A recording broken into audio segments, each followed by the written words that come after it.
एका शांत प्रेमाची गोष्ट. गावाच्या टोकाला असलेल्या लायब्ररीजवळ सायली रोज संध्याकाळी यायची.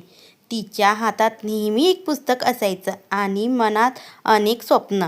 तिला आयुष्यात मोठं काहीतरी करायचं होतं, पण स्वप्नाबरोबरच तिचा स्वभावातही एक शांतपणा होता. त्याच लायब्ररीत आर्यनही यायचा. तो फार बोलका नव्हता, पण निरीक्षण करणारा होता. सायली रोज कोणतं पुस्तक घेत, कधी हसत, कधी विचारात हसते, हे सगळं त्याच्या लक्षात असायचं. सुरुवातीला ओळख नव्हती, फक्त ओळखीची उपस्थिती होती. हळूहळू हे पुस्तक छान आहे इतके बोलणं सुरू झाले. मग अभ्यास, आयुष्य, स्वप्न यावर गप्पा वाढत गेल्या. पावसाळ्याचा एक दिवस होता. बाहेर जोरदार पाऊस पडत होता. लायब्ररी बंद झाली, पण दोघंही आतच थांबले. त्या शांत क्षणी आर्यन म्हणाला, "तुला कधी भीती वाटत नाही का, स्वप्न पूर्ण होतील की नाही याची?" सायली हसली, म्हणाली, "भीती वाटते, पण विश्वास जास्त आहे."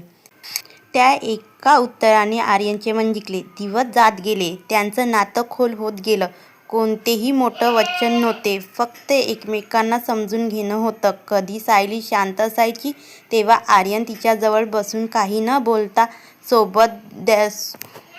सोबत यायचा. कधी आर्यन गोंधळला असला तर तेव्हा सायली त्याला धीर द्यायची. एक दिवस सायलीला शहरातून शिक्षणासाठी जायची संधी मिळाली. ती आनंदी होती, पण तिचं मन कुठेतरी जडलं होतं. निरोपाच्या दिवशी दोघंही लायब्ररीजवळ उभे होते.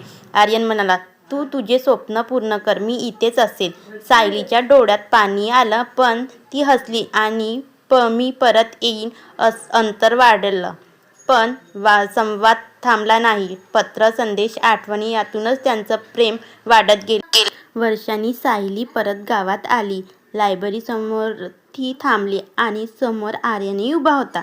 तसा शांत, काहीच न बोलायची गरज नव्हती. कधी कधी खरंच प्रेम वेगळं काही नसतं, ते फक्त वेळ, विश्वास आणि साथ असते. जर मित्रांनो कहाणी आवडली असेल तर लाईक आणि सबस्क्राईब जरूर करा. भेटूया उद्या नवीन कहाणीमध्ये.